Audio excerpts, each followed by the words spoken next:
Ao longo do Monsterverse, podemos acompanhar de perto a progressão e evolução do Godzilla, tanto como personagem, quanto as suas habilidades e poderes. Sendo uma de suas características mais marcantes estando presente em seu conceito desde a Era Showa, vemos o seu constante aumento de poder e transformações a cada filme e quadrinho desse universo.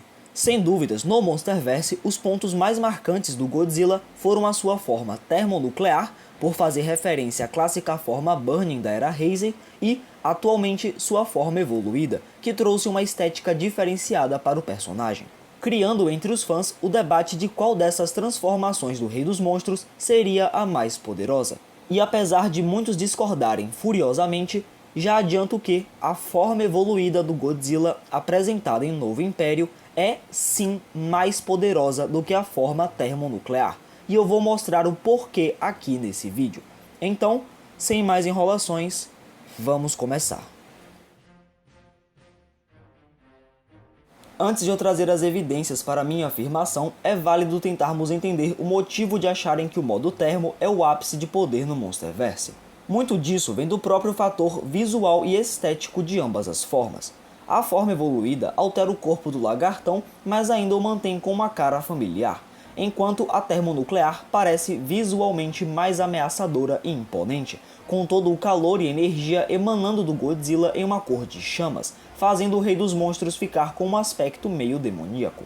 Sem contar, claro, os seus feitos, pois enquanto o modo termo queimava todo o cenário e criava explosões capazes de vaporizar tudo no caminho, o máximo que vimos do Evolved foi um sopro atômico maior e mais bruto. Então, quando comparados lado a lado, os feitos do Godzilla contra o Ghidorah parecem bem mais impressionantes. Mas temos que ter em mente que isso não é prova de que um é mais poderoso do que o outro. Por exemplo, em Rei dos Monstros e Novo Império, vimos a Mothra sendo capaz de dissipar nuvens e empurrar o Godzilla para longe com a explosão de luz de suas asas.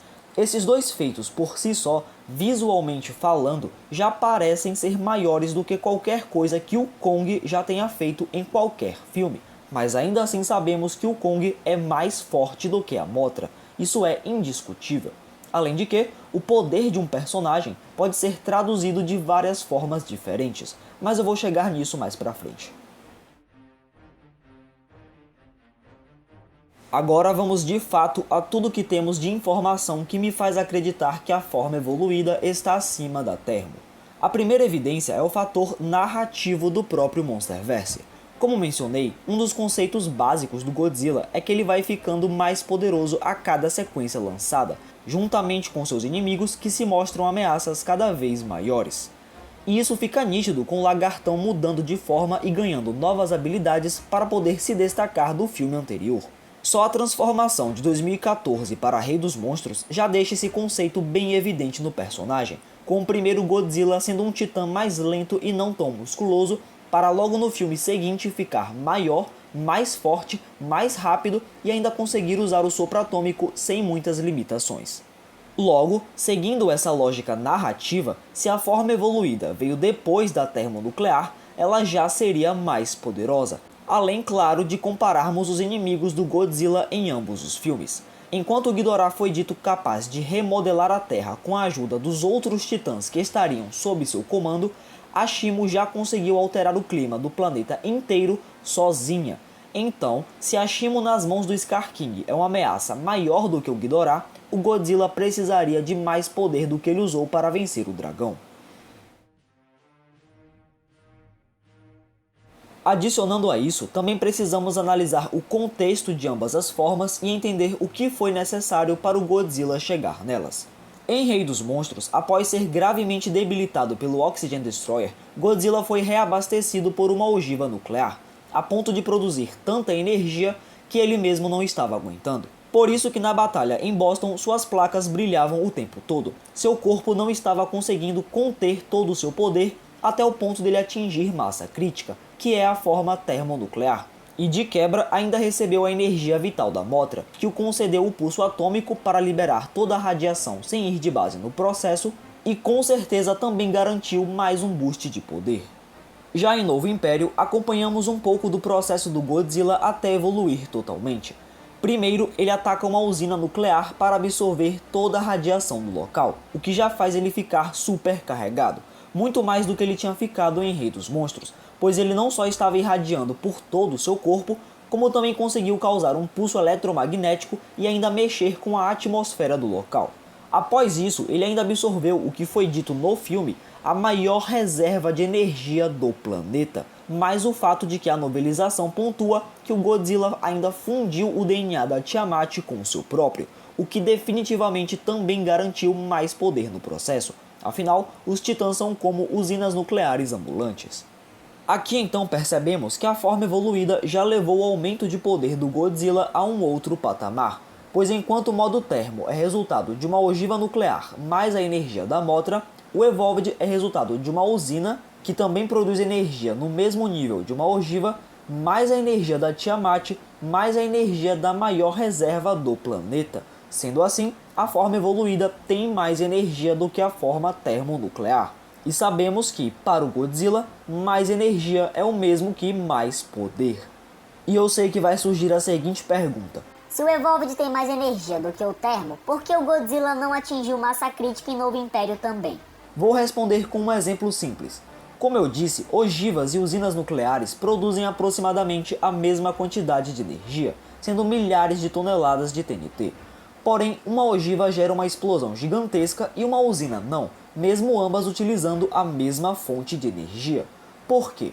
Pelo fato de que, na usina, a energia nuclear é controlada de forma precisa, enquanto na ogiva ela é simplesmente liberada sem restrições.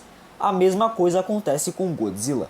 No modo termo, ele não aguentava a própria energia, então a mesma era liberada de forma descontrolada. Já na forma evoluída, o Godzilla tem controle sobre a energia do seu corpo de forma precisa, conseguindo contê-la sem problemas.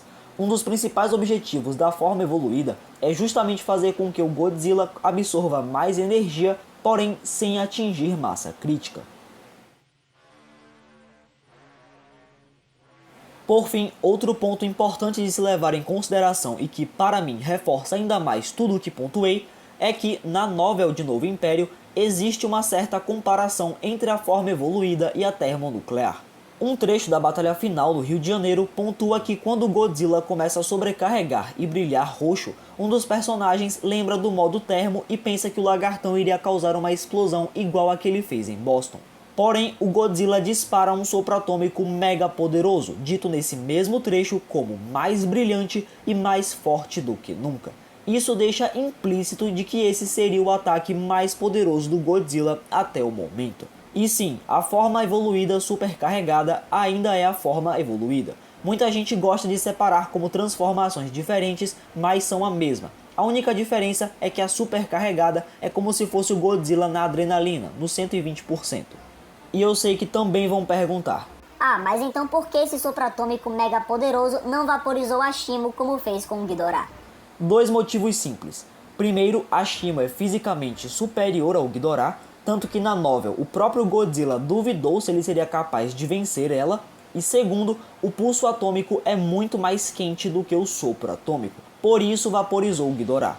E não, antes que digam, ser mais quente não significa ser mais forte. Se fosse assim, um raio seria mais poderoso do que o Sol, e obviamente isso não é verdade. São dois ataques diferentes com efeitos diferentes. Então, com base em tudo isso que apresentei aqui, eu considero a forma evoluída superior à termonuclear. Mas claro, antes que me xinguem mais do que já devem estar me xingando, vamos esclarecer uma coisa. Eu achar que a Evolved é mais poderosa que a Termo não significa que ela solaria sem dificuldades. Eu não sou louco a esse ponto. Para mim, o Godzilla evoluído seria no máximo umas 2 vezes mais forte. E ainda assim, o termonuclear ainda tem mais alcance de ataque e provavelmente mais durabilidade. Mas falando de força, velocidade, estamina e potência, definitivamente a forma evoluída leva vantagem. Enfim, é sempre bom lembrar que no fim do dia, essa é apenas a minha opinião e você não é obrigado a concordar com ela. Por isso, qual é a sua visão sobre o assunto? Quem você acha que é mais forte? Comenta aí que eu quero saber. Se você quiser me apoiar, seu like e sua inscrição já são mais do que o suficiente. Muito obrigado por ter assistido até aqui e até o próximo vídeo.